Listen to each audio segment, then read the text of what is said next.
बरकातुहू। नहमदुहू व नसल्ली अला रसूलिल करीम, अम्मा बाद। फ़अऊज़ु बिल्लाहि मिनश शैतानिर रजीम, बिस्मिल्लाहिर रहमानिर रहीम।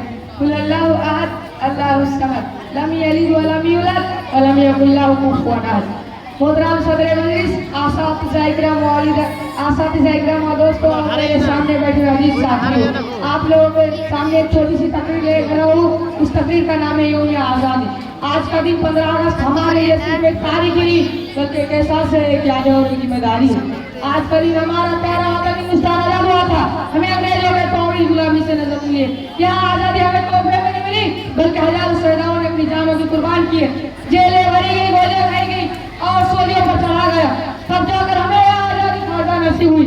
भगत सिंह, अशफाकुल्लाह खान, महात्मा गांधी, सुभाष चंद्र बोस, मौलाना अबुल कलाम आजाद जैसे अजीम लोगों ने हमें एक आजाद मुल्क दी। हमें चाहिए कि इन कुर्बानियों को याद रखें और इनकी ख्वाबों का भारत बनाए। आज हम आजाद हैं लेकिन क्या होगी हर शख्स सारी इंसाफ और खुशहाली हासिल करे, यही सोचने का दिन है। मैं अपनी तारीफ में इस कदम करना चाहता हूँ। बाकी रवानी अल्हम्दुलिल्लाह रब्बिल आलमीन। अस्सलामु अलैकुम व रहमतुल्लाहि व बरकातुहू।